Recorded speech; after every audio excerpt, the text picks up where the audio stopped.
Ahora que sí nos ven, ahora que estamos juntas, ahora que sí nos escuchan. Llega Brujería, la actualidad en clave de género. Todos los martes de 14 a 16, con la conducción de Giselle Brica por Radio Universidad.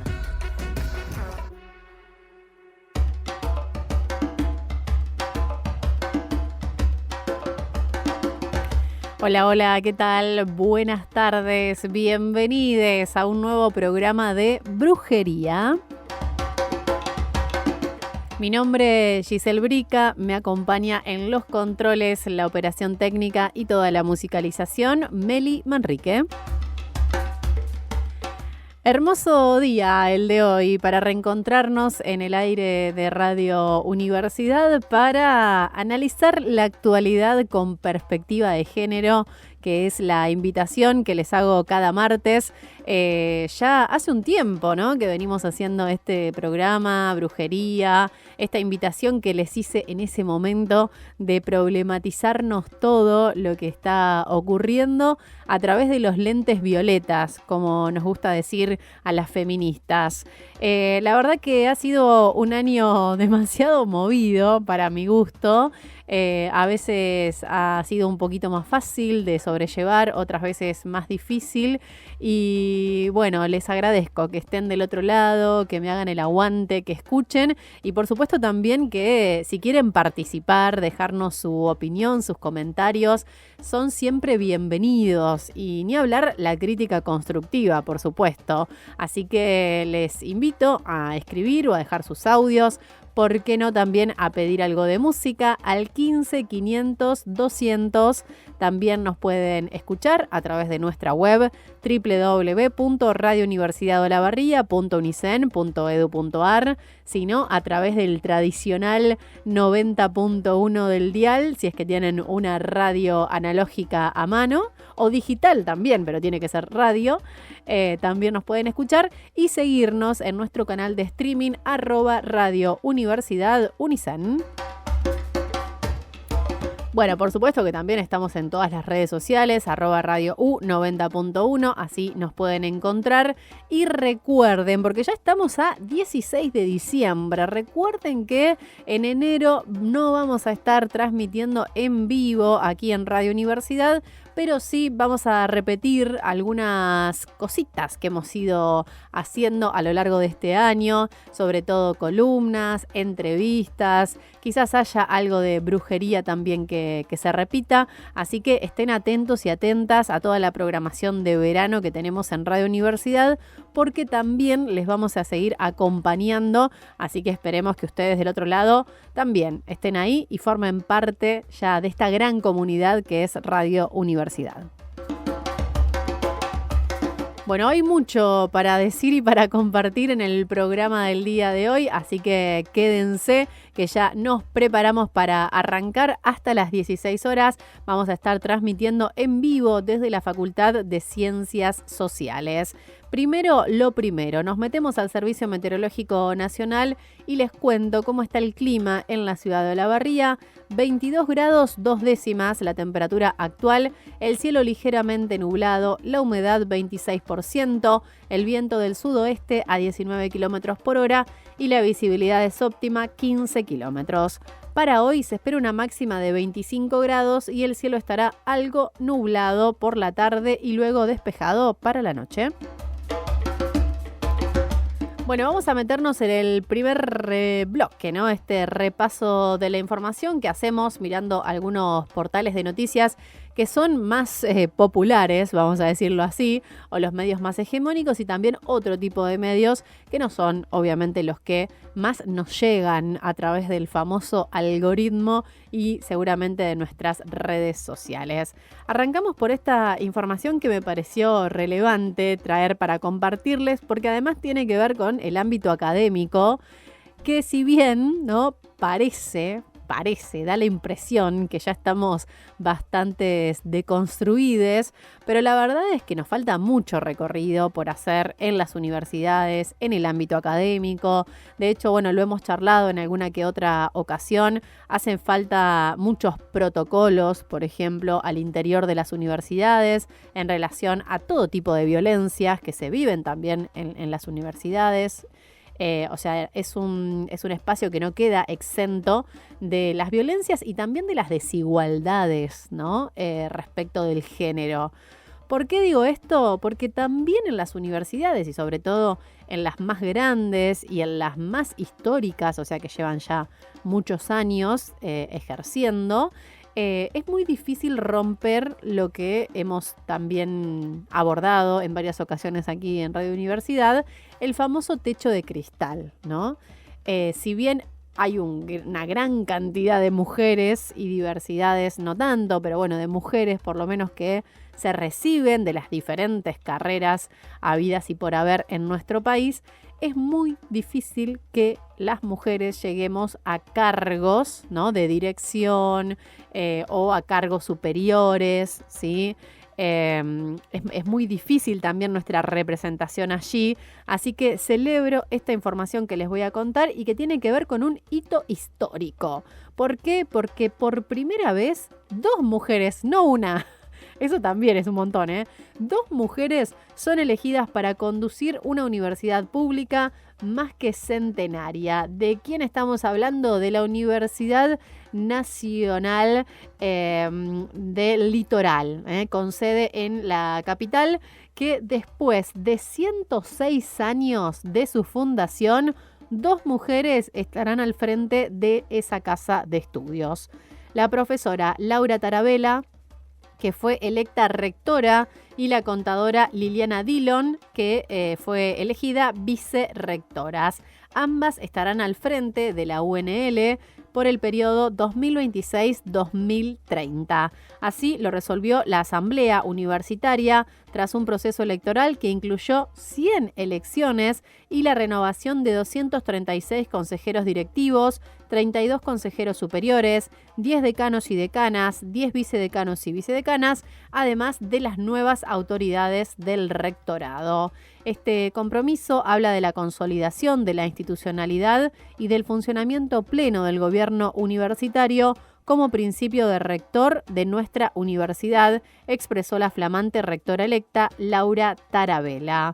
Pero, como decíamos, no olvidó que la presencia de 2 mujeres en la fórmula rectoral muestra ese camino recorrido, el trabajo realizado por momentos en silencio por muchas mujeres.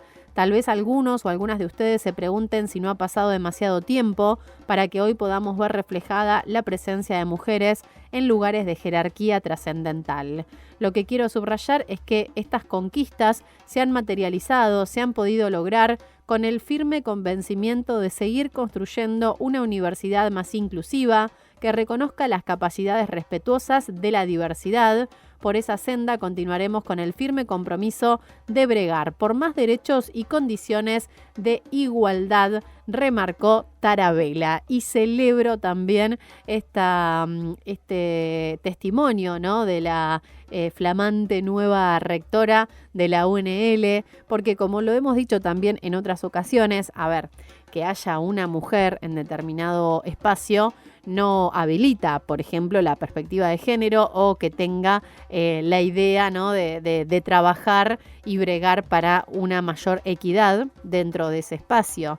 Pero bueno, en este caso, por lo poco que hemos leído y por lo poco que yo he investigado, se ve que Tarabella, ¿no?, tiene muy presente que su llegada a ese lugar fue gracias a un gran esfuerzo de mujeres que, como decía ella, ¿no?, muchas veces quizás en silencio fueron trabajando para que esto ocurra y para que haya una mayor paridad dentro de las jerarquías en una universidad. Así que lo celebramos. Vaya también nuestra felicitación a estas 2 mujeres que van a empezar a formar parte del rectorado, van a ser rectora y vicerrectora de la Universidad Nacional del Litoral. Vamos con otra. Crean una red federal para perseguir morosos de la cuota alimentaria. Bueno, ¿se acuerdan que hace unos días estuvimos charlando acerca de que hubo una propuesta más que innovadora? Como ese padre no se hacía cargo de pasar la cuota alimentaria y no había forma de llegar a su recibo de sueldo, si se quiere, habían comenzado a descontarle a través de la factura de electricidad. Bueno, ahora parece ser que también se ha creado una red federal para perseguir morosos de la cuota alimentaria, permitirá intercambiar información entre jurisdicciones, consolidar buenas prácticas y avanzar hacia criterios técnicos comunes. También se plantea como un instrumento para mejorar las respuestas estatales ante la violencia económica y patrimonial. La decisión se tomó durante un encuentro realizado en la Facultad de Derecho de la Universidad de Buenos Aires con la participación de representantes de organismos judiciales nacionales, UNICEF y organizaciones civiles.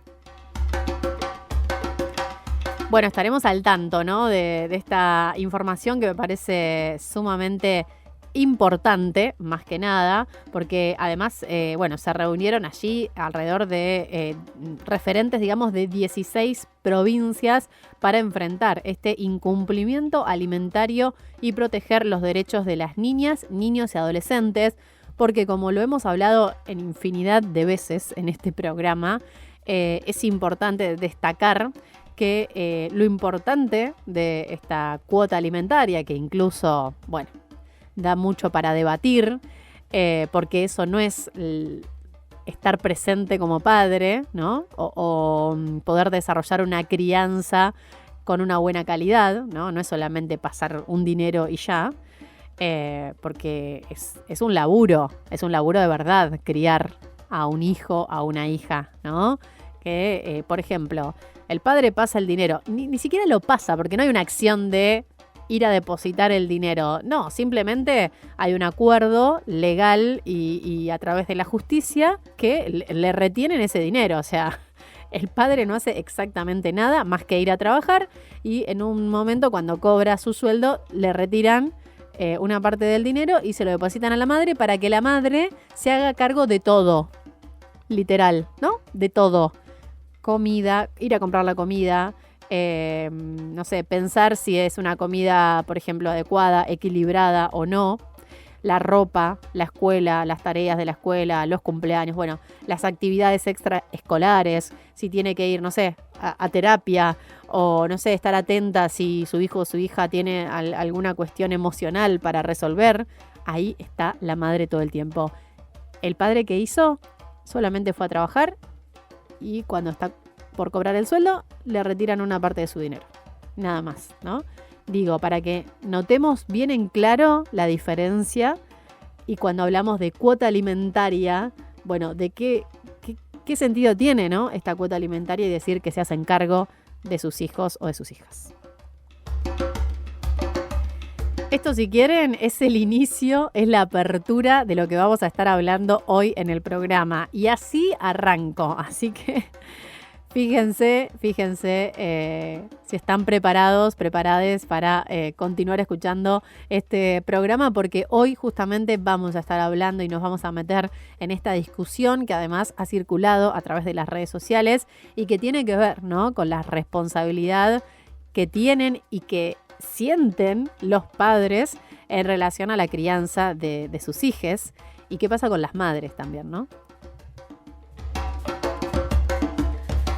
Bueno, tengo también otra información que tiene que ver con la organización Hábitat para la Humanidad. ¿Se acuerdan que en algún momento estuvimos abordando esta temática que era más que interesante porque son diferentes organizaciones sociales, ONG, que trabajan con diferentes personas en situación de vulnerabilidad para quizás aportarle algunas herramientas o los insumos necesarios para que esas mismas personas puedan construir sus hogares, sus casas o también de brindarles algún tipo de cursos y recursos también para que, bueno, esto mismo, puedan construir sus hogares o brindarles un espacio, un terreno o ayudarlos a construir su propia vivienda. Así trabaja esta organización que se llama Hábitat para la Humanidad, @Hábitat_Argentina, así lo pueden encontrar.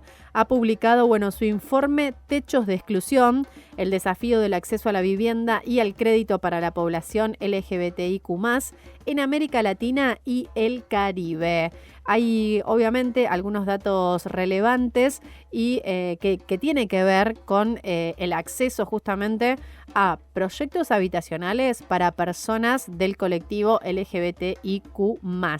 Así que es sumamente interesante este informe que da cuenta de cómo es el acceso a la vivienda para personas del colectivo y hablan, ¿no?, de América Latina en general. Entre estos datos, por ejemplo, mencionan que la vivienda es mucho más que un techo, es donde se construye seguridad, identidad, futuro, pero para muchas personas LGBTIQ+, el acceso está plagado de problemas. Por ejemplo, la exclusión habitacional es una desigualdad que se funda en otras previas, como por ejemplo la exclusión escolar, la precariedad laboral y la discriminación directa. ¿Qué quiere decir esto? Que las personas de la comunidad LGBTIQ+ suelen sufrir la exclusión escolar. Muchas de las personas de la comunidad no terminan quizás ni la primaria, ¿sí? Y les cuesta horrores terminar la secundaria. O sea, exclusión escolar que tiene que ver con muchas causas, pero entre ellas podemos hablar obviamente del bullying que sufren en la escuela, de la violencia que sufren en la escuela y también de la violencia que pueden sufrir en sus propios hogares o en sus propias familias, porque una vez que manifiestan su orientación sexual o de género, por ejemplo, ¿no?, quedan completamente excluidos de sus hogares, o sea, los echan de la casa. Imagínense sostener una actividad escolar. Por otro lado, la precariedad laboral, o sea, quedan excluidos de la escuela y también excluidos del ámbito laboral. Como ya lo sabemos, es muy difícil para una persona del colectivo LGBTIQ+ conseguir trabajo, ¿no? Y si lo hacen es con una precariedad absoluta. Y bueno, obviamente el hecho de la discriminación directa, que es algo que es bastante obvio en la sociedad en la que hoy vivimos. Además, en general, los programas de vivienda social en Latinoamérica, y el Caribe están orientados únicamente a familias heterosexuales. Según el informe Techos de Exclusión de Hábitat para la Humanidad Argentina, las mujeres trans reciben 19% menos de respuestas, 27% menos de respuestas positivas y 23% menos de invitaciones para visitar la propiedad en comparación a parejas cis heterosexuales. O sea que los discriminan o les discriminan también por pertenecer a la comunidad. De hecho, hemos escuchado varios casos en donde no les permiten ni siquiera el acceso al alquiler, ¿no? Acá estamos hablando, por ejemplo, de construir una vivienda, pero incluso para pensar en el alquiler a personas del colectivo también se les hace muy difícil, ¿no? Hay como muchísimas trabas para que estas personas puedan alquilar con tranquilidad, ¿no? Es tremendo. Los datos más que interesantes que, como les decía, fueron presentados recientemente por la organización Hábitat para la Humanidad, @Hábitat_Argentina. Allí pueden leer el informe y, por supuesto, pueden conocer mucho más sobre estas características y condiciones que, decíamos, tienen las personas del colectivo LGBTIQ+ para acceder a proyectos habitacionales. Bueno, y vamos con el último, que lo estoy leyendo desde latinta.com.ar, que también es un portal que recomiendo visitar, que está bueno, ¿no?, conocer otro tipo de periodismo, y que menciona y hace un informe sobre el primer juicio penal contra defensores ambientales de Punilla. Esto se está desarrollando en Cruz del Eje, que es Córdoba. El jueves 18 de diciembre a las 9 horas, en los tribunales de Cruz del Eje, comenzará la audiencia preliminar del proceso penal contra 6 vecinos y vecinas del Valle de Punilla, imputados por su participación en una manifestación ambiental realizada en agosto de 2022 en Cosquín, en el marco del conflicto por la autovía de Punilla. Asambleas y organizaciones denuncian que la causa constituye un intento de criminalizar la protesta socioambiental y apuntan al exintendente de Cosquín, Gabriel Musso, hoy vocal en el directorio de la Agencia de Córdoba Turismo del gobierno de Martín Larllora, quien señalan como impulsor del proceso judicial a título personal y con recursos del Estado, pese a que el municipio ya no tiene competencia en la causa. Convocan a acompañar a la audiencia en la puerta del tribunal y solicitan apoyo económico para afrontar los traslados, los gastos legales y días laborales perdidos. Bueno, es uno de los primeros casos que justamente, habla de personas que estaban manifestándose en contra de cuestiones ambientales que se estaban desarrollando allí en Punilla. Entre las personas imputadas está Gabriela, que es profesional de la salud, la educación y la comunicación, militante ambiental y referente en espacios de derechos humanos. Prefiere obviamente reservar su apellido, cuenta que hace más de 20 años que con su familia eligieron vivir en Santa María de Punilla por la salud de sus 4 hijos, una de ellas con discapacidad. Con el avance del proyecto de la autovía de Punilla, comenzamos a denunciar colectivamente la falta de legalidad, la ausencia de un estudio de impacto ambiental real y decisiones tomadas por el gobierno provincial de Juan Schiaretti, junto a los gobiernos municipales de Zanotti, Musso y Oliva, sobre el uso del suelo a espaldas de la ciudadanía. Sabíamos que se estaban ocultando daños ambientales irreversibles, relata la militante, y agrega que la oposición vecinal a la autovía se centró en la ausencia de un estudio de impacto ambiental adecuado, la falta de legalidad en el otorgamiento del uso del suelo y la toma de decisiones por parte del gobierno provincial y municipal a espaldas de la ciudadanía. Bueno, lo que quiero resaltar también de esta nota es que, justamente, entre comillas, no se la agarraron con cualquier persona o con cualquier persona que se estaba manifestando o con cualquier tipo de manifestación, sino justamente con mujeres de barrios que podríamos decir, ¿no?, de características de vulnerabilidad en Cruz del Eje, y hoy están llevando a cabo este juicio. Así que estaremos también atentas a ver lo que sucede finalmente con este primer juicio penal contra defensores ambientales en Punilla. Bien, luego entonces de este repaso vamos a escuchar algo de música y ya regresamos para nuestra primera entrevista del día. Vamos a estar en diálogo con Soledad Ceballos, que es comunicadora social y coordinadora del monitoreo global de medios en Argentina, algo que les estuve comentando el martes pasado y que hoy sí vamos a estar desarrollando aquí en Brujerías. Este monitoreo global que se dio a nivel latinoamericano, que ya hace más de 30 años que se está desarrollando y que tiene que ver o que trata de investigar y de poner en foco y visibilizar la desigualdad de la representación de mujeres y diversidades en los medios de comunicación. Un tema más que interesante para abordar aquí en Brujería, así que no se lo pierdan. Que ser mujer no nos cueste la vida. Estás escuchando Brujería. Somos la radio pública. Somos Radio Universidad.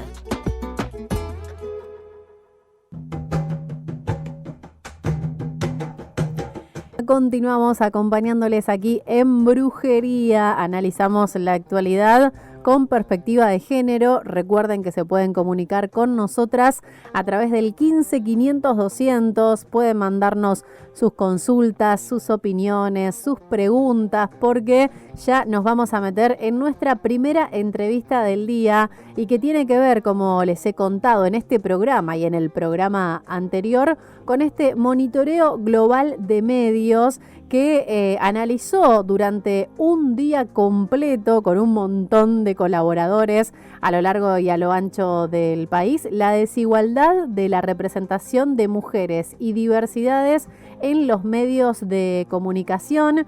Bueno, ella ya nos va a contar un poco más de detalles, pero bueno, para decirles que esta actividad ha sido realizada en más de 160 países y bueno, como les contaba, ¿no? Ya hace algunos años que se viene desarrollando y que el objetivo principal es medir justamente la igualdad de género en las noticias y promover más voces, más participación y más acceso a la palabra en los medios de comunicación. Una mujer justamente que estuvo participando, estuvo coordinando el monitoreo global de medios en la Argentina y comunicadora social es Soledad Ceballos, que la tenemos a través de la línea telefónica y a quien le vamos a preguntar toda la información que nos ha dejado este monitoreo. ¿Cómo estás, Sole? Bienvenida, buenas tardes. Hola, ¿qué tal? Muy buenas tardes, muchísimas gracias por esta comunicación. Les saludo desde Córdoba. Bueno, muchas gracias a vos por tomarte estos minutos para dialogar con nosotros y bueno, contarnos en principio cómo ha sido esta experiencia que me imagino debe haber sido extraordinaria, la sensación, ¿no?, de estar conectadas con tantas personas haciendo lo mismo e investigando a ver, bueno, qué dicen los medios y si nos dicen los medios a las mujeres y a las diversidades. Exacto. Bueno, el monitoreo global de medios es una experiencia que se viene llevando adelante, como bien decías, en todo el mundo, y como lo dice su nombre, se desarrolla cada 5 años en todo el país. Argentina ya viene participando del monitoreo desde hace varias de sus ediciones. En esta oportunidad, el monitoreo es, para que lo grafiquemos, una foto que se saca en todo el mundo de lo que sucede en las noticias de distintos tipos de medios, en los medios tradicionales que llamamos la radio, la tele y la prensa gráfica, y en esta edición se analizaron y se registraron las noticias de los sitios de internet. La edición pasada se habían tomado, además de los sitios de internet, las cuentas oficiales de Twitter de algunos medios de comunicación, pero en esta edición se desestimaron. Entonces, esa concentración del análisis fue sobre estos 4 tipos de medios. Esa experiencia, que es realmente alucinante, mi tarea junto con Marcela Gaviu, compañera del Monitoreo Global de Medios, que lleva adelante la UAC, que es la Asociación para la Comunicación Cristiana, junto con CIMAC, que es un espacio mexicano de noticias, y en sus coordinaciones globales y regionales y después nacionales, junto con más de 60 voluntarios y voluntarios de todo el país, bien lo decías en la introducción, nos responsabilizamos y fuimos distribuyendo a los distintos tipos de medios en Argentina para poder, si eres del diario, garantizar la compra de ese diario, identificar un noticiero en la televisión, un noticiero en la radio y además hacer las capturas de pantalla de todos los sitios, de las noticias de los sitios de internet. Y sobre eso, o sea, el fuerte del monitoreo, perdón si me extiendo en esa parte, pero me interesa que se pueda dimensionar, ¿no? Sí. Este año sucedió esta edición el 6 de mayo. El 6 de mayo, y eso es lo poderoso y que a mí siempre me alucina, soy coordinadora del monitoreo en esta y en la edición pasada, pero antes fui voluntaria de ese monitoreo. Ese mismo día de monitoreo te encontrás con que no solamente desde Tierra del Fuego, Salta, Santa Fe o Córdoba, sino que desde Namibia, Pekín, Berlín, Madrid, Portugal, hay gente que está haciendo la misma tarea que estamos haciendo nosotros. Eso es muy movilizante. Ese día se garantiza que estén los registros tomados. Después viene todo un proceso mucho más largo y que tiene como un periodo más largo de tiempo, que es el análisis de las noticias, propiamente dicho, que sobre unas planillas determinadas se va registrando minuciosamente qué dice cada noticia, no solamente en su contenido, digo, sobre cuál es la temática sobre la que se habla, sino además quiénes aparecen en esas noticias, desagregado por género, sobre qué hablan, si están citadas textualmente esas personas, si esas noticias están, si es en periodismo gráfico o en internet, si están firmadas por una periodista o por un periodista, si en la radio o en la televisión la presenta un varón, la presenta una mujer, lo representa alguien del colectivo LGBT. Entonces, en función de eso, se procesa toda esa información a nivel global, regional. Cuando digo regional es América Latina y Argentina. Con esa información, empieza como el proceso más de análisis y de poder desarrollar algunas estrategias de incidencia, poder situarnos también a dónde estamos paradas y a dónde estamos parados en relación a el lugar que las mujeres y disidencias ocupamos en las noticias, en todo su abanico de variables, ¿no? Tal cual, sí. No solamente el lugar que ocupamos, en cuanto a ser noticia o no ser noticia, sino de quién cuenta, ¿no? Esa noticia y esa información, que es algo que también hemos abordado justamente el programa anterior de aquí de Brujería, en el marco del Día del Productor y la Productora de Contenidos en Radio y TV, justamente, ¿no? Y era el mismo día en que estaban presentando los resultados de este relevamiento que habían hecho, así que nos había quedado pendiente esta entrevista y conocer los datos que pudieron recopilar, Sole, en este enorme trabajo que, como vos decís, no ha sido solamente a nivel nacional, sino que a nivel global y que genera, ¿no?, esta cuestión que vos decís de algo como increíble, ¿no?, porque hay un montón de personas laburando en lo mismo en todas partes del mundo. Contanos en principio a nivel general y cuáles son por ahí los datos que a vos en particular te llamaron más la atención y qué pasa en Argentina también. Sí, ahí es interesante, están, para quienes tengan intención de indagar un poquito más, están los monitoreos de cada país y a nivel regional colgados en la página web del Monitoreo Global de Medios. Y en términos generales podríamos trazar algunas líneas que nos permitan mirar más en términos globales las experiencias que se han ido dando en los distintos países. Los datos, si bien son datos duros y cuantificables, sí es interesante poder pensar en la mirada más analítica, más cualitativa sobre esos datos arrojados. En la región me animo a decir que frente a una avanzada de los gobiernos más de derecha o más conservadores, ha habido un estancamiento de la participación de las mujeres en las noticias, en ese amplio abanico que comentaba inicialmente. Si no es un estancamiento, es un retroceso en función de lo que había sido el monitoreo de 2020, ¿no?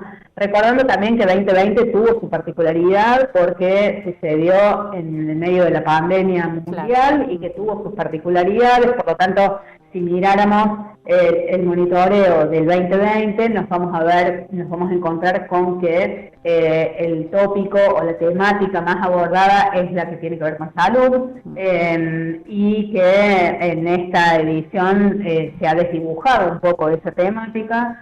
Sí hay una ponderación de temáticas que son las más abordadas en los distintos medios, que tienen que ver con política, con economía, inmensamente alto el abordaje en los distintos medios sobre economía, con sus particularidades. Ya ahí me puedo explayar un pelín sobre eso. Y después sí hemos notado, al menos fuertemente en Argentina, que hay bajísimo abordaje de temáticas que tengan que ver con violencias de género. No hay noticias en nuestros medios de comunicación que aborden la violencia de género en términos más integrales, ¿no?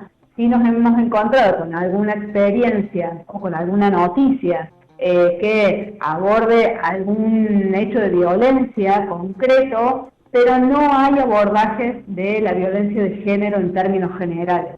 Y eso es llamativo y a la vez es preocupante, porque también en la mirada más de análisis que podemos hacer para Argentina, por ejemplo, en comparación con el monitoreo del 2020, veníamos de un proceso en nuestro país que tenía que ver con políticas públicas u organismos nacionales y algunas líneas políticas públicas que abordaban específicamente el abordaje de las noticias o la comunicación desde una perspectiva de género. Del 2020 al 2025 ha habido un salto en relación a ese tipo de abordajes, porque también las políticas públicas, los organismos que se dedicaban a trabajar desde una perspectiva de género la comunicación, han sufrido las políticas más de retracción o de desintegración, digamos. Entonces, ahí hay también un poco una evidencia en relación a ciertas lecturas que podríamos hacer. Y después nos encontramos con, te decía que, por ejemplo, la temática de economía es una de las más abordadas, y en esa temática encontramos que las voces masculinas son las que predominan, tanto cuando se presenta una noticia como cuando se busca una fuente de información para hablar sobre economía. Las voces calificadas para hablar de economía, las noticias, vienen siendo masculinas, por lo tanto, podríamos inferir que pareciera ser que los únicos que pueden opinar sobre economía son voces masculinas. Varones. ¿Y sobre política? Sobre política está un poco más equilibrado, pero siguen siendo voces masculinas las preponderantes.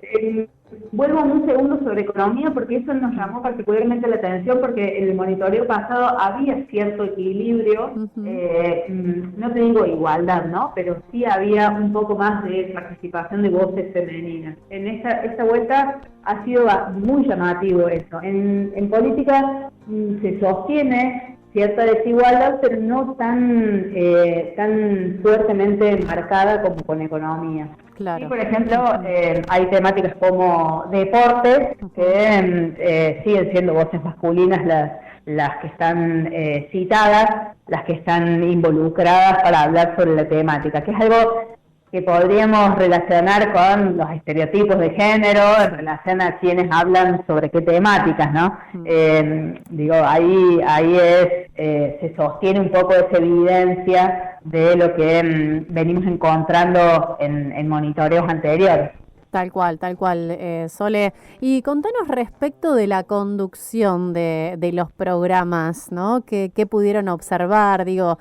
Bueno, esto también lo retomo y lo hemos charlado en algún otro programa aquí en Brujería, que hemos notado incluso que los espacios sobre todo de columnas, por ejemplo, dedicados al análisis de la actualidad con perspectiva de género, están casi desaparecidos en los medios de comunicación, cuando antes siempre había, ¿no?, como algún momento por lo menos de esa programación en que llamaban a una referente de género para tratar determinada temática. Hoy eso ha casi desaparecido completamente, pero también te pregunto acerca del lugar que ocupan en los medios, pero en cuanto, por ejemplo, a la conducción, las mujeres y ni hablar de las diversidades, que deben ser casi nulas. Sí, eso es también súper llamativo, porque en la presencia de disidencias en los medios de comunicación sigue estando muy ausente,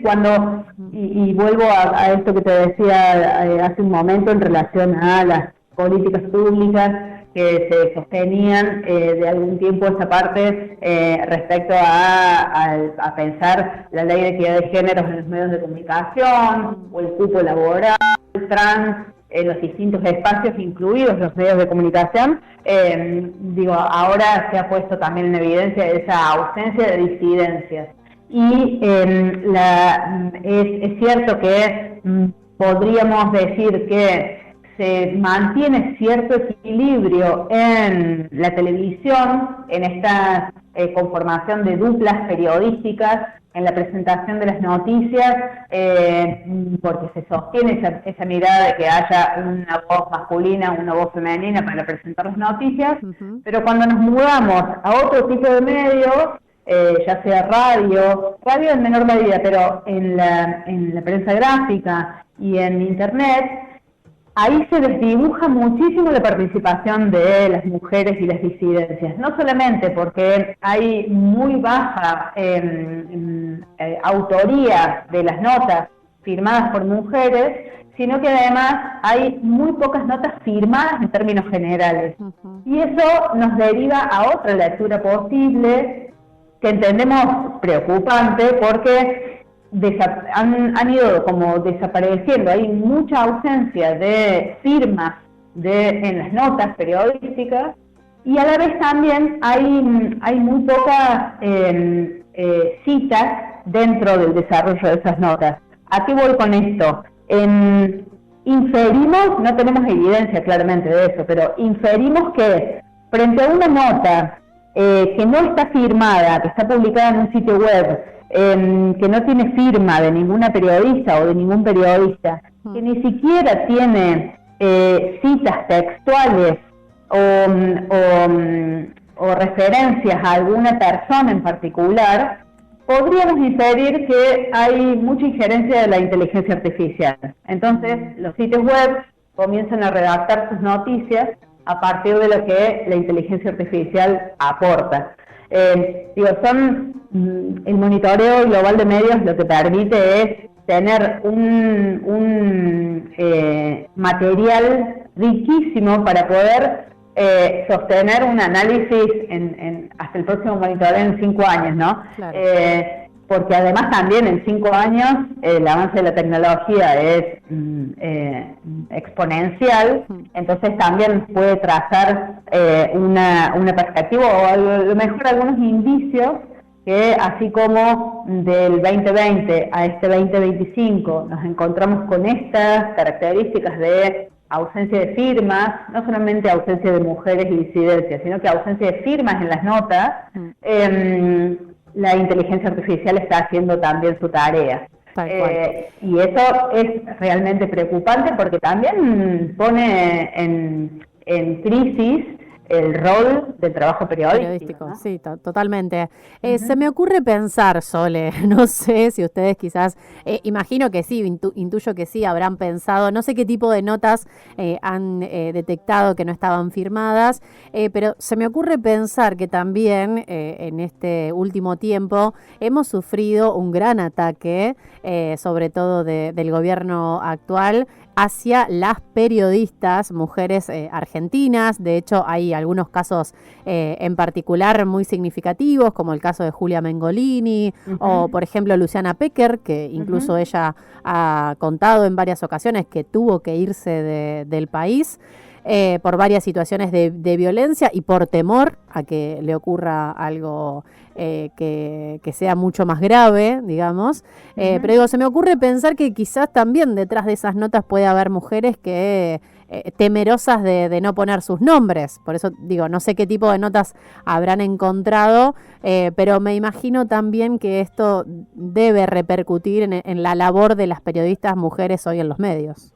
Sí, sin duda ahí está buena la referencia que haces porque son como casos de los más resonantes y que sin duda interpelan la tarea periodística de muchas en los medios, ¿no? Llamativamente, digo, justo el 6 de mayo, el día del monitoreo, nosotros lo dejamos reflejado también en el informe en relación a las firmas y que también es una lectura en relación al contexto nacional que se está viviendo. En Página 12, que es uno de los medios que incluimos dentro del monitoreo, estaban con medidas de fuerza por dificultades salariales que vienen teniendo desde hace muchísimos años en Página 12. Entonces, como parte de esa medida de fuerza era quitar las firmas en las notas. Ajá. Digo, son particularidades que a veces se nos pasan desapercibidas, pero que las teníamos, digo que es necesario también mencionarlas.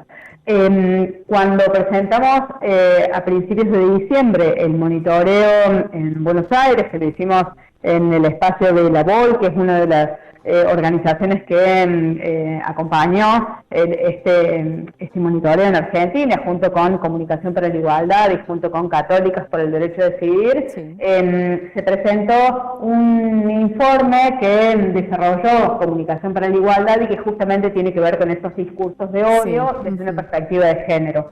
Ese material también disponible, y yo invito siempre a que podamos mirarlos y acercarnos a esas herramientas para poder tener más certezas o a lo mejor algunas evidencias de las preocupaciones que tenemos como profesionales de la comunicación. Hay un trabajo y un abordaje justamente sobre esto que planteas en relación a cómo se ha ido avanzando o se han ido corriendo los límites de lo posible en relación a los ataques contra el ejercicio periodístico en general y a las periodistas en particular, ¿no? El caso de Julia Mengolini ha sido uno de los casos más resonantes. Luciana Pecker hace ya varios años que se fue a vivir a otro país justamente por los temores de esos ataques. Sabemos que quienes trabajamos desde hace muchísimos años en el análisis, en la reflexión, en la prevención de las violencias de género, uno de los tipos de violencia es esa violencia simbólica, esa violencia psicológica, esa violencia mediática, que pareciera ser o algunas personas lo toman como algo exagerado, podrían plantearte, pero que forma parte de una línea invisible de ejercicio de violencias que llegan a puntos repudiables claramente y a extremos que necesitamos erradicar. Es necesario poder seguir mirando, seguir trabajando en relación a eso. Y ahí parte de lo que las mismas organizaciones que al menos en el informe argentino nos acompañaron, y te decía, Católicas por el Derecho a Decidir, Comunicación para la Igualdad, la Fundación BOL, la preocupación y un poco, no te digo la responsabilidad absoluta, pero sí la tarea con la que se quedan las organizaciones de la sociedad civil frente a esta retirada del Estado, frente a esta desaparición de organismos públicos que trabajaban en perspectiva de género. Las organizaciones de la sociedad civil, las redes de periodistas, comunicadores y comunicadores con perspectiva de género vienen reforzando su laburo en relación a la temática para poder sostener, al menos en agenda, la preocupación de las responsabilidades periodísticas, ¿no? Digo, en nuestro país la ley de servicios de comunicación audiovisual, que nos trajo un marco normativo junto con la ley contra la violencia hacia las mujeres, pero la ley de servicios de comunicación audiovisual nos trazó un escenario desde el 2009, que fue su sanción a esta parte, hace algunos años, un escenario que nos permitía al menos a las periodistas, a los periodistas, tener algunos recursos desde donde poder hacernos cargo un poco de lo que corresponde y lo que en el marco de los derechos humanos en general necesitamos plantear cuando escribimos una nota, cuando se nos prende una cámara o prendemos un micrófono. Bueno, eso está muy desarmado, no hay indicios que vaya a modificarse en el breve tiempo. Entonces las organizaciones de la sociedad civil, las redes de periodistas, como te decía, vienen cargándose el hombro frente a condiciones complejas, ¿no? Digo, en los medios de comunicación, y eso también lo poníamos nosotros en el informe, en el informe 2020 del monitoreo, recuperábamos mucho el trabajo que venían desarrollando las editores de género dentro de los medios de comunicación. Muchos medios empezaron a incorporar la figura de una editora de género para poder transversalizar la perspectiva de género en sus noticias. Hoy esas redes, no solamente la figura de las editoras, sino las redes de editoras de género, o no existen más o están prácticamente erradicadas dentro de los medios. Hay casos de medios de comunicación con editores de género que están completamente en un freezer dentro del medio de comunicación porque no están pudiendo ejercer su tarea. Entonces, bueno, eso es parte también de la lectura de la complejidad en la que se está, ¿no? Tal cual. Sí, teniendo en cuenta el contexto, decíamos, ¿no? Socioeconómico, en donde los medios de comunicación han tenido que hacer muchos recortes de personal, obviamente que empezaron quizás por estas áreas, ¿no? Todo lo relacionado al análisis y a la perspectiva de género, ni hablar. Exacto. Me quedo con este sentimiento un poco de... no sé si de esperanza o de desolación, ahí medio como fluctuando entre las dos sensaciones, porque bueno, por un lado, pensar que estos datos que son tan relevantes, tan significativos, si habría un Estado más presente y mucho más comprometido con las políticas de género y de igualdad y de justicia social, bueno, podrían hacer, ¿no?, un gran trabajo con todo esto que han recabado. Pero bueno, hoy nos encontramos con esta situación que recién estabas mencionando. Pero bueno, por el otro lado sabemos que hay un montón de organizaciones civiles y de organizaciones, como decíamos, de periodistas y demás que están laburando fuertemente para sostener esta perspectiva y para seguir sosteniendo esos derechos que fuimos adquiriendo y ese laburazo que hemos venido haciendo hace tantos años. Así que me quedo así, ¿no? Como con estas dos perspectivas, pero bueno, más que interesante el trabajo que han realizado. Ojalá que se siga trabajando, como decías vos, Sole, en buscar alternativas y estrategias para mejorar la calidad, no solamente del acceso a la información, sino que esa información sea más plural, diversa y democrática, así como la participación de mujeres y diversidades en los medios. Exacto, sí, yo digo, esta sensación de un poco, ese vaso medio lleno, vaso medio vacío, es el vaivén en el que estamos desde hace un tiempo, ¿no? Fui parte de un organismo nacional que trabajó incansablemente en la formación y la sensibilización de comunicadoras, comunicadores, estudiantados de las universidades públicas, privadas, en todo el país en relación a comunicar desde una perspectiva de género. Hoy la Defensoría del Público está desmantelada y el área de capacitación absolutamente desarticulada. Fuimos parte de la casta despedida del Estado,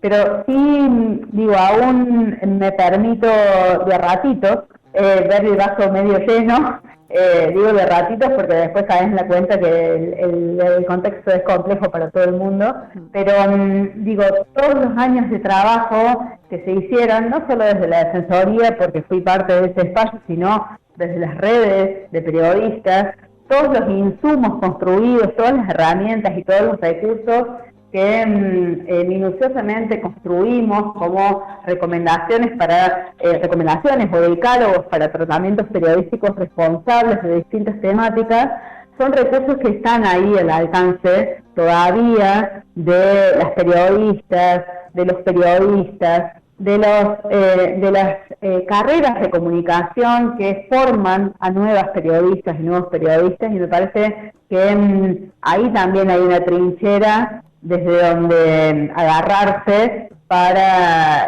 no dar por perdido todos los años de trabajo, ¿no? Después ya me acuerdo, abro un diario y se me pasa. Lamentablemente, ¿no? Bueno, Sole, te agradecemos mucho esta comunicación y seguiremos en contacto seguramente. Claro que sí. Muchísimas gracias por acompañar y por estar presentes también con estas herramientas, ¿no? Bueno, abrazo grande, hasta la próxima. Que estés muy bien, hasta luego, gracias. Adiós. Bueno, así dialogábamos con Soledad Ceballos, licenciada en Comunicación Social y una de las coordinadoras de este monitoreo global de medios en Argentina, con quien, bueno, conocíamos algunos de los datos más relevantes que se han diagnosticado, ¿no? en esta actividad, en este monitoreo global que ya lleva más de 30 años desarrollándose, se desarrolla cada 5 años y este es el 7º que también participa Argentina. Es una iniciativa internacional y es realizada en más de 160 países. Y ahí estuvo participando, como decíamos, bueno, Argentina en esta actividad propuesta por la Asociación Mundial para la Comunicación Cristiana, que es una ONG internacional que promueve la comunicación para el cambio social. Los datos son más que interesantes para problematizar qué es lo que pasa en los medios, cómo nos cuentan los medios, quiénes cuentan lo que pasa, qué voces se escuchan y cuáles no, y cómo aparecen o desaparecen, en todo caso, las mujeres y diversidades en la agenda mediática. Este diagnóstico, ¿no? Esta investigación se desarrolló durante todo el día, el 6 de mayo, y recientemente fueron presentados todos los datos recabados, ¿no? Todo ese análisis que se desprendió de todo un día de estar allí realizando este monitoreo. Más que interesante los datos para seguir pensando y reflexionando sobre esto, ¿no? La democracia que se puede vivir en los medios, la equidad, la justicia social y la igualdad también en el acceso a la información, como decíamos, y también a quién cuenta esa información. Bueno, vamos a seguir escuchando más canciones. Estamos en Brujería hasta las 16 horas aquí por Radio Universidad.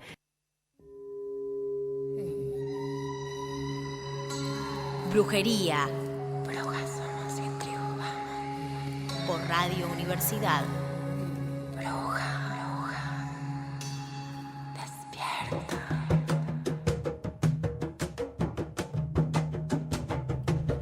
Seguimos aquí acompañándoles en Brujería. Recuerden que nos pueden escribir a través del 15 500 200. Nos pueden dejar sus opiniones, sus comentarios después de esta hermosa entrevista que hemos tenido con Sole Ceballos, que nos comentaba algunos de los resultados de este monitoreo global de medios que se desarrolló en todo el país, en América Latina y por supuesto también aquí en Argentina. Así que si quieren aportar su comentario, lo pueden hacer 15 500 200 y también a través de nuestras redes sociales @radio U90.1. Ahora nos vamos a meter con otro tema que quería compartirles porque estuve investigando y quizás también por tema logaritmos me llegó esta hermosura que ya hace un tiempo que salió, pero que no fue muy mencionado en su momento y que me parece realmente, ¿no? Una obra de arte. No quería que quede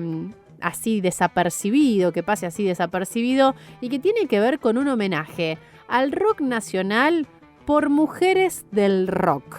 Hablando de participación de las mujeres y las diversidades, bueno, el género del rock es un género que da mucho para hablar, de hecho lo hemos abordado en algunas ocasiones aquí. ¿Se acuerdan cuando trajimos el testimonio, por ejemplo, de Marilina Bertoldi, que ella mencionaba que si bien hoy pareciera ser que el ambiente del rock está un poco más abierto, la verdad es que no, que sigue costando también que las mujeres alcancen los lugares que ocupan los varones sin tanto esfuerzo, ¿no? Porque hay que decir eso. Hoy los varones, digamos, no tienen esas demandas sociales que por ahí sí tienen las mujeres de, no sé, vestirse bien o tener un cambio de outfit todo el tiempo, de hacer una coreografía sobre el escenario, ¿no? Bueno, todas esas demandas sociales, ¿sí? O esas presiones no las tienen los varones, sino que están un poco más libres, ¿no? De poder hacer lo que hacen, de compartir su música y que, logren tener éxito en relación a lo que pueden y no pueden hacer, ¿no? Es como que siempre a las mujeres nos cuesta un poquito más y también en el ámbito del rock. Me encanta entonces este homenaje que se grabó en el Centro Cultural Kirchner, o ex Centro Cultural Kirchner, y se llama Salgan al Sol. Fue en el marco del último 8M y obviamente tiene que ver con un homenaje a las pioneras del rock nacional. Vieron que siempre se habla de los pioneros del rock nacional, de los padres fundadores del rock nacional. Bueno, muchas veces nos hemos preguntado, bueno, ¿dónde estaban las mujeres? ¿Qué pasa con las mujeres?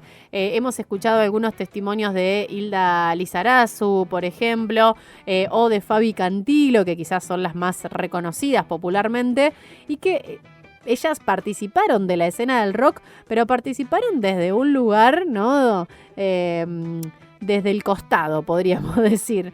Estaban ahí, pero estaban en el costado, ¿no? De algún varón que estaba, ¿no?, ejerciendo su poder para crear o para tener una banda incluso, ¿no? De hecho, bueno, sabemos que Fabi Cantilo estuvo mucho tiempo con Charly García siendo su corista, ¿no? Hilda Lizarazu también, bueno, y otras grandes artistas también del rock que pasaban completamente desapercibidas. Bueno, justamente este ciclo de música se desarrolló el 9 de mayo con este eslogan, ¿no? Salgan al sol, la historia del rock nacional escrita por ellas. Se trató de un concierto que aborda el rol fundamental que tuvieron las mujeres en el desarrollo del rock en Argentina. Las localidades, bueno, ya habían sido súper agotadas. Desde la organización destacaron que el objetivo del evento es visibilizar el repertorio de canciones creadas e interpretadas por mujeres. Esto es lo más grande para mí, ¿no? O sea, que las mujeres, que las canciones que cantaron en este recital fueron creadas e interpretadas por mujeres. El concierto contó con la participación especial de Hilda Lizarazu, Mariana Michi, Cristina Dal, Lola Covach, Vale Acevedo, María Pien, Paula Mafía y Jas Pimentel, en compañía de un ensamble integrado por Noelia Recalde en dirección, arreglos, guitarra y voz, Luciana Torfano en guitarra, Lucila Piveta en bajo, Melanie Williams en batería y China Roldán en teclados, piano, arreglo, guitarra y voz. O sea, no solamente que cantaron y tocaron canciones creadas e interpretadas por mujeres, sino que también toda la banda estable que fue acompañando a estas interpretaciones eran todas mujeres. Me pareció genial. Pasaron 55 años desde la primera grabación de un EP de rock en la voz de una mujer, la cantante Cristina Plate. Le siguieron figuras fundamentales como Gabriela, considerada la primera rockera argentina, o sea, Gabriela Epumer, Carola, con su impronta blusera, Mirta de Filpo, aquella cantante y poeta que grabó un disco solista y le puso letra a canciones de Lito Nevia. Bueno, el repertorio, como decíamos, abarca obras de Cristina Plate, de Gabriela Epumer, de Carola, de Celeste Carballo, de Diana Nilon, de Mavi Díaz, de Hilda Lizarazu, de Sisi Hassen, Isabel de Sebastián, Fabiana Cantilo, Cristina Dal, María Gabriela Epumer y Rosario Blefari. Así que, bueno, es tremenda esta producción. Este ciclo de canciones que se llama Salgan al Sol, la historia del rock nacional escrita por ellas, que lo pueden escuchar a través de YouTube, ponen, ¿no? Salgan al Sol, la historia del rock nacional escrita por ellas, y se van a encontrar con estas tremendas artistas y con canciones que, como les contaba, fueron creadas e interpretadas por mujeres, las pioneras del rock nacional. Si quieren saber algo más sobre la historia de nuestro rock contada por mujeres, bueno, vayan a escuchar Salgan al Sol. Esa es mi propuesta también en cuanto a lo musical en el día de hoy. Somos las nietas de las brujas que no pudieron quemar. Somos la radio pública. Somos Radio Universidad.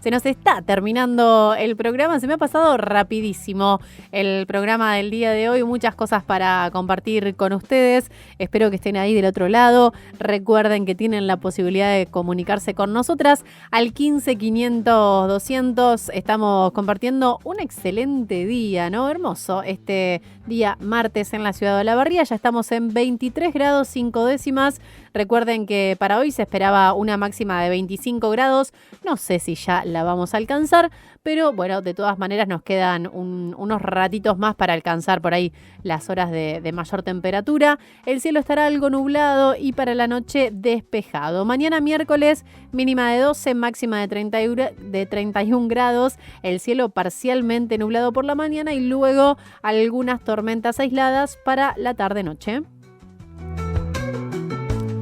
Bueno, y ahora sí, nos vamos a meter en las redes, ¿eh? Siempre hacemos un recorrido por las redes sociales para ver qué es lo que está pasando, de qué se está hablando en las redes sociales. Bueno, siempre hay un montón de temas que a mí me gustaría abordar, de reflexionar y de charlar, pero bueno, es imposible abarcar todo, así que obviamente hago una selección.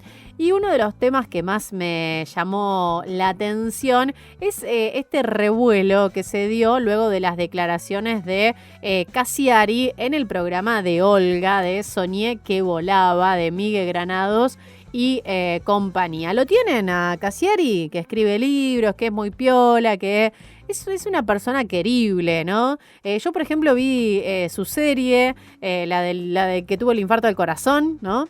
Y como que también le tomé como cariño, ¿no? Por la situación que había tenido y demás.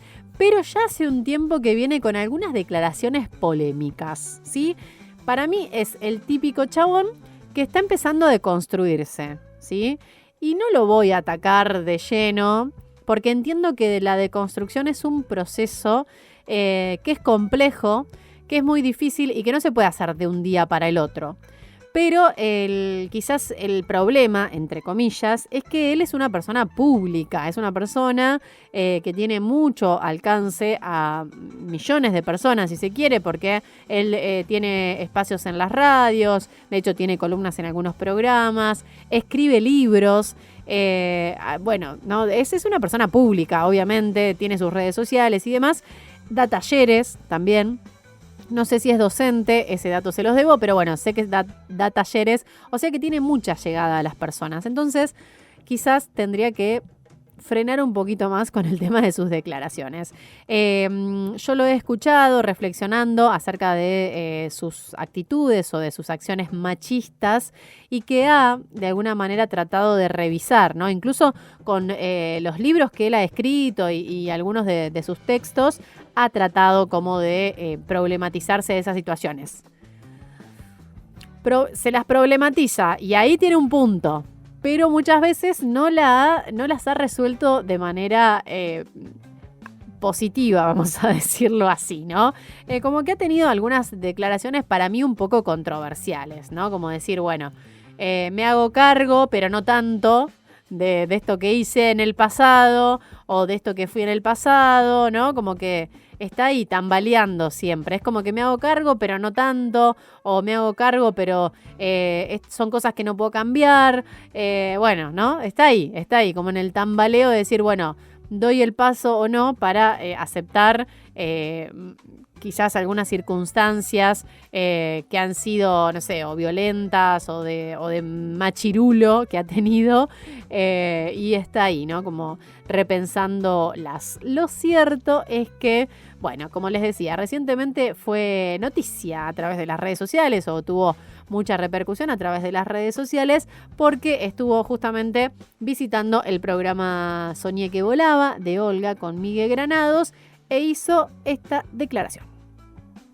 Mi primera hija es catalana, mi exmujer catalana, 15 años viviendo en Barcelona. Eso fue todo ahí, ocurrió ahí. Los primeros 4 o 5 años yo creo que fui yo, porque la aventura europea y no sé qué. Después me tuve que acomodar a ese lugar y ser de ahí, y me di cuenta que yo no era de ahí, ni podía vivir ahí, y al mismo tiempo tenía una hija de 2 años que no se iba a ir de ahí. Y dije, prefiero papá presente deprimido y no papá feliz en otro lado. Y viví un montón de años sin ser feliz. Solamente para estar cerca de mi hija. Es un error enorme que hoy veo, porque lo único que hice fue darle a la infancia de mi hija un padre depresivo, drogón, que no hacía nada. ¿Está mejor estar lejos en ese caso? Es que yo tenía la sensación de que estar lejos era perder el vínculo, y después te das cuenta que no, que hay 1000 cosas que podés hacer cuando sos feliz, para recomponer vínculos rápidamente. Lo que no podés hacer es tener un vínculo cuando estás ahí y no sos feliz. Cuando fui papá... Bueno, a ver, ¿qué pasa con estas declaraciones, ¿no? O este sincericidio de Cassiari? Bueno, justamente en varios espacios feministas, en las redes sociales, han hecho, ¿no?, sus descargos respecto de lo que dijo Cassiari. Por ejemplo, Feminacida es uno de ellos, en donde, bueno, comienzan su publicación mencionando que han identificado varios discursos polémicos sobre la paternidad, como decíamos. Uno de ellos es el de Cassiari, que justamente dice: viví un montón de años sin ser feliz solamente por estar cerca de mi hija. Es un error enorme que hoy veo porque lo único que hice fue darle a mi hija un padre depresivo, drogón, que no hace nada, dijo Hernán Cassiari. Bueno, vamos a detenernos muy brevemente en esta cuestión de la importancia que le da al vínculo, ¿no?, Cassiari, pero que está buenísimo lo de construir un vínculo con nuestros hijos, pero deja de lado toda la cuestión de responsabilidad que debe tener un padre a la hora de criar un hijo. Y ni hablar de qué lugar entonces está ocupando o qué tipo de responsabilidad está dejando Hernán Cassiari a la madre, ¿no? Porque digo, bueno, él no estaba siendo feliz y no sé, era un padre depresivo, drogón, que obviamente no nos vamos a meter con las cuestiones de salud, que a cualquiera le pueden pasar, pero la cuestión es que él se está problematizando o está, en todo caso, justificando que él podría haber estado lejos y ser un padre feliz y que el vínculo lo podía crear en cualquier momento, y no se está haciendo cargo de las responsabilidades que él tenía como padre. Yo también me pregunto por las diferencias que tenemos las mujeres a la hora de hacernos cargo de nuestros hijos e hijas. Digo, no hace mucho hemos tenido casos, incluso acá en la ciudad de Olavarría, de madres con muchos problemas en cuanto a la salud mental, y uno de ellos terminó prácticamente en un suicidio, ¿no? Digo, una madre que tenía que hacerse cargo de sus hijos y que no había nadie que pudiera, digamos, acompañarla efectivamente, brindarle una ayuda de calidad, los padres brillando por su ausencia. O imagínense esto que hablábamos al principio del programa, que el padre sea padre solamente porque está pasando una cuota alimentaria. Esa es la única responsabilidad que tienen los padres, pasar plata. Ni siquiera el acto de pasarlo, decíamos hoy, o sea, es que alguien, ¿no?, a través de un juicio y bla, bla, bla, o sea, y una movida financiera, le retira plata de su sueldo. O sea, el padre no hace literalmente nada.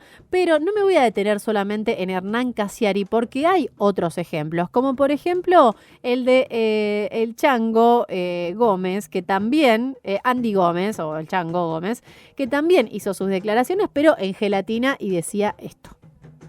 Cuando fui papá, a los 33... mi hija tendría 7 meses y me fui a internar al Amazonas directamente. Sí.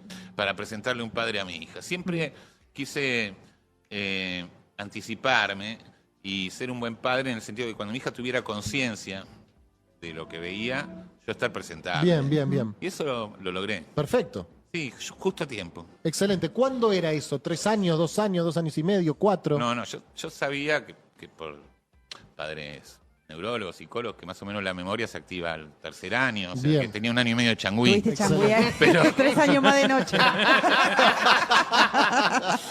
sea, los primeros 6 meses de mi hija, por suerte mi hija no se los acuerda. Después me fui al Amazonas. O sea, ustedes escucharon esto igual que yo, ¿no? Él dice, entre los 17 y los 30 y pico de años salí todas las noches. Después me interné en el Amazonas para presentarle un padre a mi hija. Yo sabía que la memoria empieza a partir de los 3 años, así que tuve 1 año y medio de changüí. ¿No? ¿De changüí para qué? Nos preguntamos.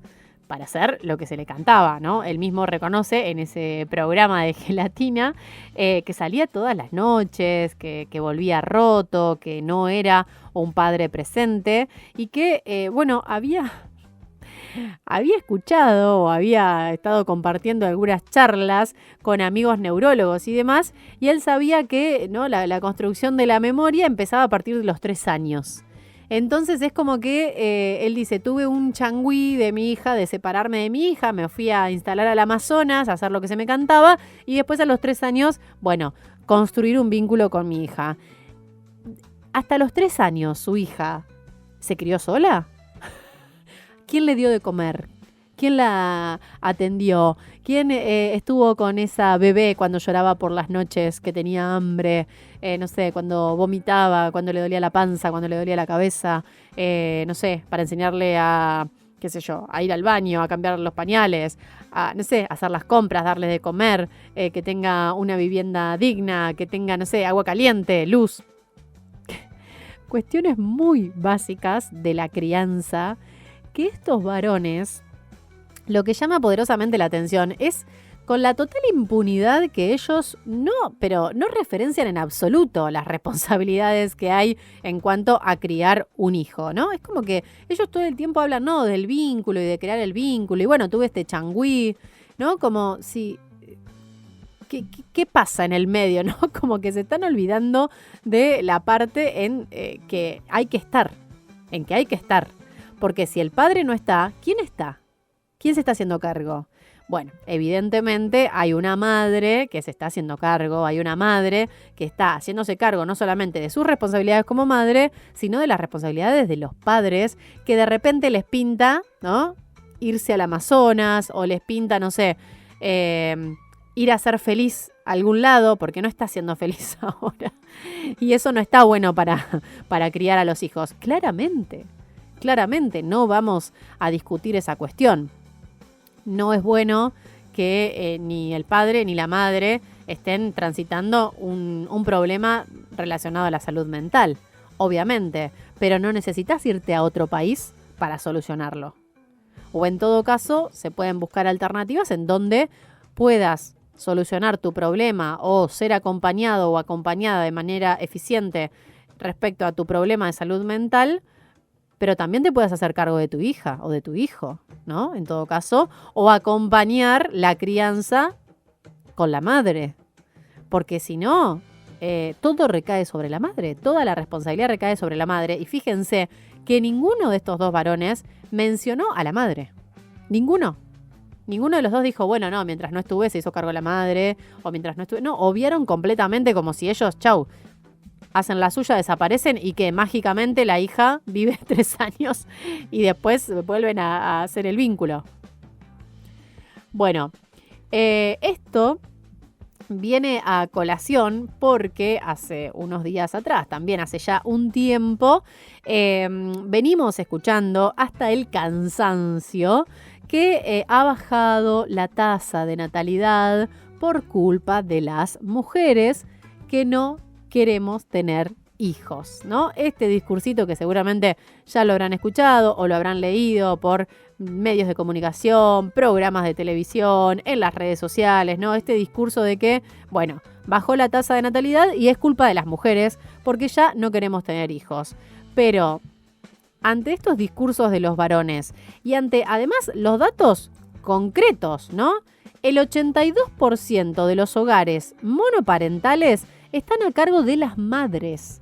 El 70% de los padres no convivientes no pasan la cuota alimentaria.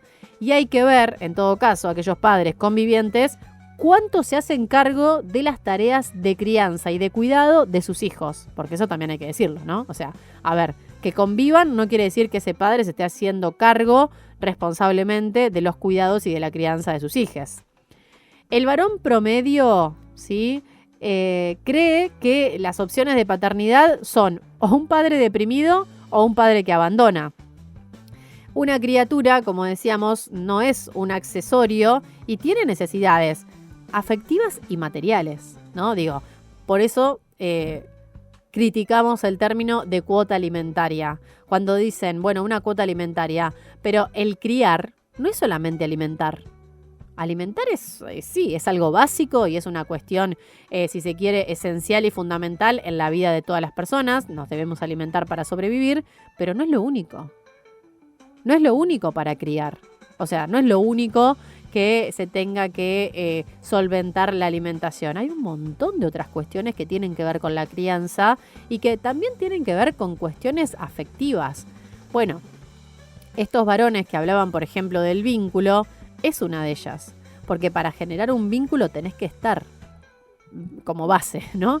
Tenés que estar, tenés que saber escuchar, tenés que prestar atención a lo que le está pasando a tu hijo o a tu hija.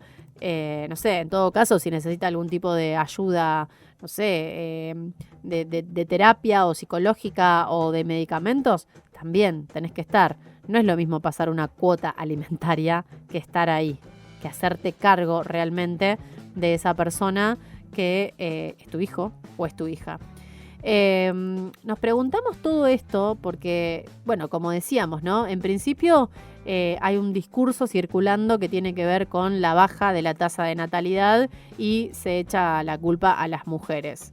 Pero también sería importante que nos empecemos a preguntar, y esto también es lo que les invito en este programa, que nos empecemos a preguntar, bueno, ¿cuáles son los modelos de paternidad que estamos compartiendo o que hay en la sociedad, que nos muestra esta sociedad? A ver, las opciones que tenemos para encontrar un padre para nuestros hijos o nuestras hijas o nuestros hijes es, como decíamos, o un padre ausente completamente, un padre que no se va a hacer cargo, incluso aunque esté conviviendo, no se va a hacer cargo de la totalidad de las responsabilidades de criar, o un padre deprimido. Ante estas dos opciones, la verdad es que, y les digo como mujer, no nos dan muchas ganas de tener hijos o de quedar embarazadas, ¿no? No sé qué pensarán ustedes. Y quiero sumar una reflexión más de una cuenta que vengo siguiendo ya hace tiempo, que también se las recomiendo para seguir, que se llama Amiga Hablemos de Plata, y que también analiza esta cuestión después de los dichos de Cassiari, que ella dice, ¿no? Obviamente que no es el único caso, ni es un caso aislado. Durante el Mundial de Qatar en España subieron las licencias por paternidad. ¿Por qué? ¿Para cuidar a los hijos? No, justamente no. Para ver los partidos. Para ver los partidos, gente, o sea... Yo no lo puedo creer, ¿no? O sea, no escuchamos a padres que están pidiendo y exigiendo la licencia por paternidad, tener más tiempo para compartir con sus hijos, para hacerse cargo de sus hijos, de sus hijas.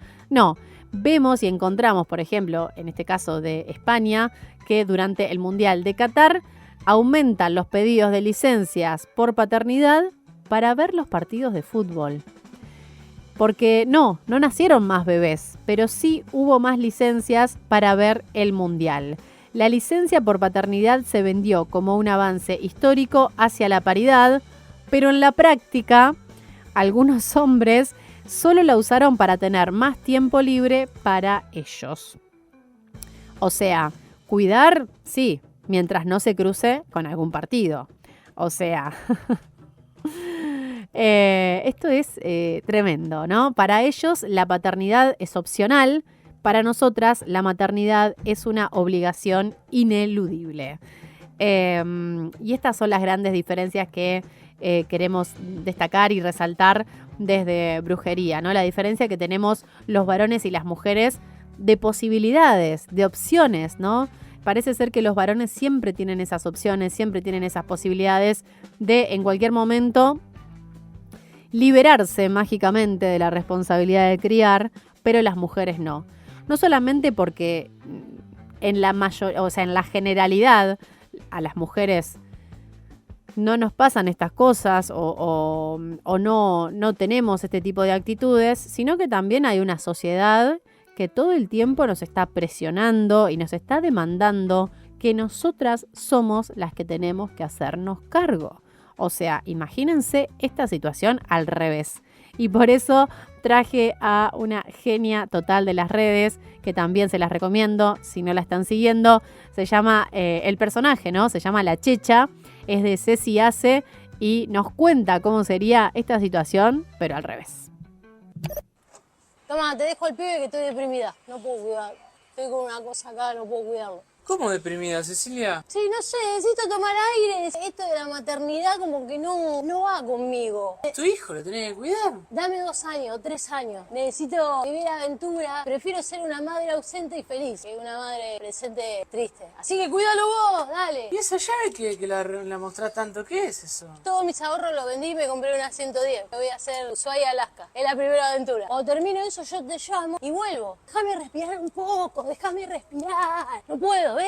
No puedo. Pero el nene necesita útiles, comida. Hay veces que se enferma, necesita para los medicamentos, tiene fiebre muchas veces. Estoy triste. Después te mando una carta. Yo voy mandando cartas. Hacemos una videollamada. Yo voy a estar presente. También empecé a tocar la batería porque fue mi sueño de chica y lo estoy reprimiendo. Mira. Me voy, dale. No, pero ¿a dónde? Vení para acá. Cuida a tu hijo, dale. Mi hijo necesita una madre limpia. Yo me voy a limpiar. ¿De qué? ¿Limpiarte de qué? De vos sabés, de las cosas de la vida. Tu hijo necesita limpiarse. Todo sucio lo trajiste. Yo no puedo hacer nada. Chau. ¿A dónde te vas? Vení para acá, dale. Chau. Chau. Bueno, con un poco de humor cerramos este bloque. Aquí en Brujerías escuchábamos a La Checha, este personaje que hace Ceci Ace, que si quieren la pueden encontrar en las redes como @CeciAce. Hace este personaje de La Checha en donde, bueno, obviamente toma con humor las actitudes o la mayoría de los actos que hacen los varones, pero lo hace una mujer y realmente es tremendo lo que impacta, ¿no? Cuando vemos este mismo accionar desde un varón y cuando lo hace una mujer, ¿no? Que nos genera también ver esta situación, más allá de la cuota de humor que pueda tener. A mí por lo menos me pasa que no me imagino una mujer haciendo esto, ¿no? Dejándole los pibes al padre y diciéndole me voy porque no soy feliz. Me voy porque no estoy pudiendo ser feliz, me voy de viaje y bueno, y después voy a recomponer el vínculo.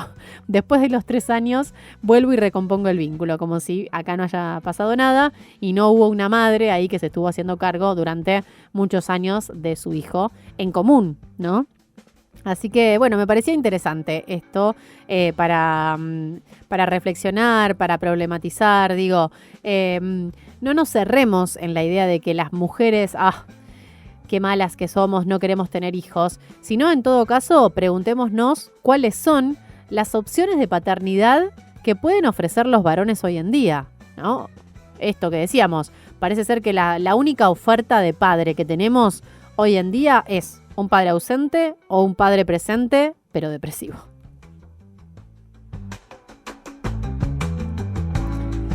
Bueno, y cerramos el Brujería del día de hoy porque nos queda 1 minuto para alcanzar las 16 de la tarde.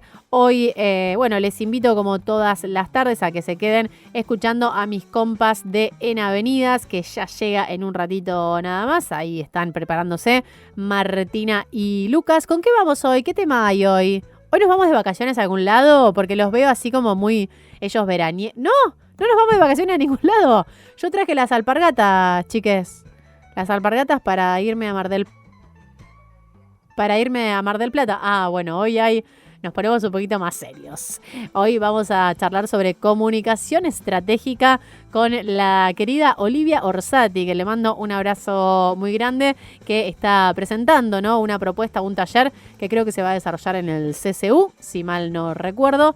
Así que, bueno, quédense entonces que va a suceder eso y mucho más en Avenidas en un ratito nada más aquí por Radio Universidad. Yo me despido. Gracias, Meli Manrique, en los controles y la operación técnica. Mi nombre es Giselle Brica. Un placer acompañarles como siempre y nos reencontramos el próximo martes 23 último Brujería del 2025. Así que espero que también me acompañen, así hacemos el brindis de fin de año por un año mucho mejor, mucho más equitativo, igualitario y democrático para las mujeres y las diversidades. Que la pasen lindo. Chau, chau.